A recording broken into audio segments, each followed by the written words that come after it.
Txuban, zorionak. Eskerrik asko. Lehen jardunaldia, sailkatze estropadarik jokatu gabe eta Arraunek segulako maila emanda irabaz egin du. Zer nolako balorazioa?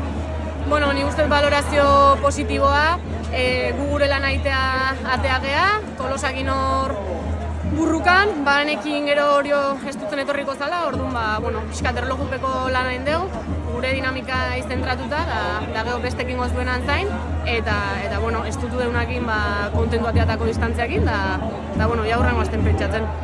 Estropada bat gutxiago, alegia, sailkatze estropada ez jokatzeak, abantaila moduko bat eman dizue lehen jardunaldi honi begira?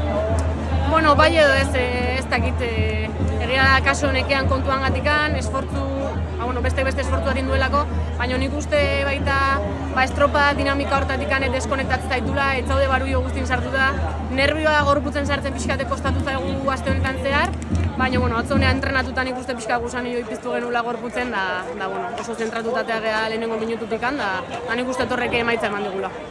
10 segundo, egunekoak gora eta bera. Nahiko haute da?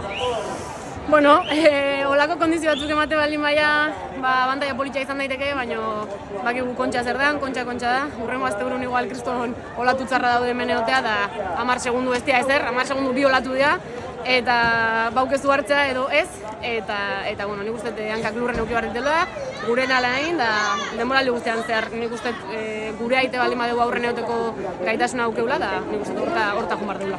Hasiera baten iragarpena da 2 metroko olatuak eta haize eza. Bueno, etortzen dana etortzeala, aurrengo jo horri, sendo eutxi da, alba da bandera mila, da bestela, faena txikina aitea. Irabaziz gero, 4. bandera, bada, Bueno, hitza hundi dira, horrekin asko amestu deu, bat irabazteakin esango nuke nahiko bazala, baina talde honek zauze baldin bauke gozea da, bandera gozea, da hoi zorte zetzaigu bukatu, da 4. horren bila jungo geha, da ekipo hau ez dago asetuta, bata bestean atzetikan irabazten jarraitzeko zaude, da hortateako geha.